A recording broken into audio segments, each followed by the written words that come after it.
Dans cette nouvelle vidéo, nous allons essayer de factoriser donc notre expression qui est sous la forme canonique. Et lorsque nous la factorisons, qu'est-ce qu'on va trouver?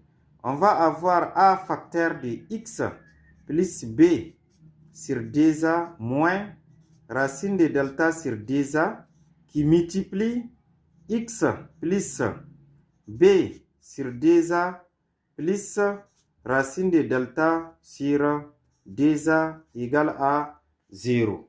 Donc, ce qui nous permet alors d'avoir des parenthèses. Et là, au départ même, nous avons posé comme condition les a doit être différent de 0. Partant de cette explication, nous pouvons écrire que x plus b sur 2a moins racine de delta sur 2a égale à 0 ou, donc là on va mettre ou x plus b sur 2a plus racine de delta sur 2a égale à 0. Et là si on avance, qu'est-ce qu'on va trouver? On aura x égale moins b plus racine de delta sur 2a. Et de l'autre côté, nous allons avoir x est égal, donc, moins b moins racine de delta sur 2a. Et maintenant, comme on est arrivé à la fin, on va essayer de remplacer delta par son expression. Donc, je vais avoir x est égal, moins b plus racine de b au carré moins 4ac sur 2a, où on aura de ce côté x est égal moins b moins racine de b carré moins 4ac sur 2a, ce qui me donne alors des expressions importantes. Maintenant, qu'est-ce qu'il faut remarquer, chers élèves? Vous constatez avec moi que partant de la forme canonique, nous avons eu des solutions. Donc, x qu'on peut appeler x1, x2. Mais les deux solutions dépendent de la racine. Et la racine elle-même dépend de b carré moins 4ac.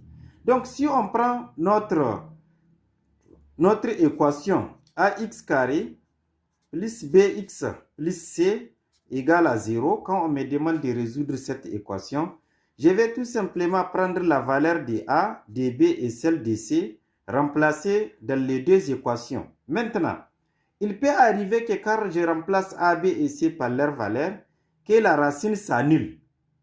Donc, qu'est-ce que vous constatez? Si b carré moins 4ac donne 0, ça veut dire que x1 donnera moins b sur 2a. Et xd également, si la racine donne 0, ça va rester moins b sur 2a. Donc, qu'est-ce qu'on va poser alors? Si, n'est-ce pas, b carré moins 4ac, c'est ça qu'on appelle aussi delta. S'il est égal à 0, alors on aura x1 égal à x2 est égal à moins b sur 2a. Maintenant, qu'est-ce qu'il faut retenir encore? Si b carré moins 4ac, est inférieur à 0, cela veut dire que delta est inférieur à 0. Vous êtes d'accord avec moi que si l'expression là est inférieure à 0, la racine d'un nombre négatif n'existe pas. Dans les deux cas, ça veut dire que les deux racines ne vont pas exister, ce qui veut dire que on va dire pas de solution. Pas de solution. N'est-ce pas?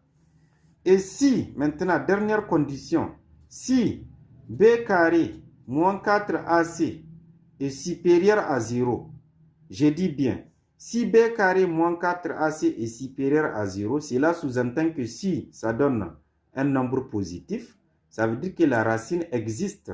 Dans les deux cas, donc nous allons avoir les deux racines qui vont exister, et cela sous-entend que les solutions seront x1 et x2. Donc voilà les trois conditions que nous pouvons retenir dans les cas où nous voulons utiliser directement a, b et c pour remplacer et voir si notre équation a ou pas des solutions. Merci pour votre compréhension.